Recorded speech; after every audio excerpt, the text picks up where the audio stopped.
Ecclésiastique chapitre 24. Éloge de la sagesse. La sagesse louera son âme, et au milieu de son peuple elle se glorifiera. Elle ouvrira la bouche en l'église du Très-Haut, et devant sa milice elle se glorifiera, disant : Je suis sorti de la bouche du Très-Haut, et comme une nuée j'ai enveloppé la terre. J'ai eu mon tabernacle au plus haut des cieux, et mon trône sur une colonne de nuée. Seul j'ai fait le tour du ciel, et je me suis promené au fond de l'abîme. Sur les flots de la mer, sur toute la terre, sur chaque peuple, sur toute nation, j'ai ma part de l'empire. En tous ces lieux, j'ai cherché le repos, et j'ai dit : Quel est celui dont j'habiterai l'héritage ? Alors le Créateur de toutes choses m'a donné ses ordres, et celui qui m'a créé a fixé mon tabernacle dans le repos. Et il m'a dit : Demeure en Jacob, prends ton héritage en Israël. Il m'a créé au commencement, avant les temps, et je ne périrai point jusqu'à la consommation des siècles. Je suis attaché au service du Seigneur devant lui, dans le saint tabernacle. Et c'est ainsi que j'ai été établi dans Sion. Dieu m'a donné, pour lieu de repos, comme à lui-même, la ville bien-aimée, et mon pouvoir est en Jérusalem. Et j'ai pris racine chez un peuple glorifié dans la part que possède le Seigneur en son héritage. Je me suis élevé comme le cèdre sur le Liban ou le cyprès dans les montagnes.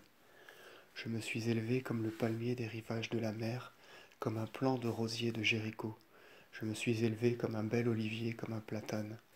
J'ai donné un parfum comme le cinnamome, comme le genêt aromatique. J'ai eu l'odeur suave de la myrrhe la plus exquise, ou celle du galbanum, de l'onyx et de l'huile de myrrhe, ou celle de la vapeur d'encens dans le tabernacle. J'ai étendu mes branches comme le térébinthe, et mes rameaux sont des rameaux d'honneur et de grâce. Je suis comme une vigne d'où naît la grâce, et mes fleurs sont des fruits de gloire et de richesse. Venez à moi, vous qui me désirez, et rassasiez-vous de mes fruits.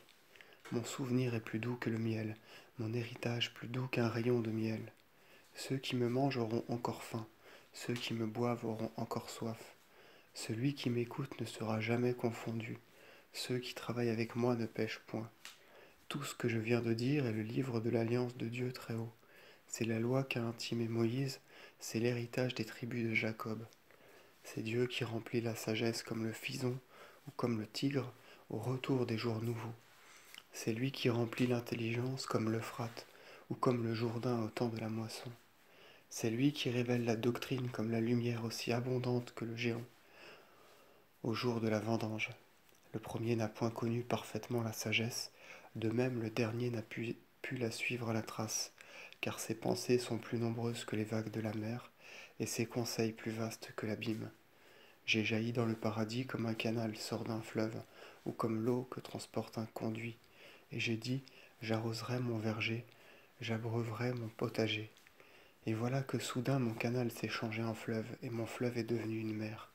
Je rendrai encore la doctrine aussi lumineuse que l'aurore, et je révélerai ces choses dans le lointain des siècles. Je répandrai en outre l'instruction comme une prophétie, et je la laisserai aux générations futures.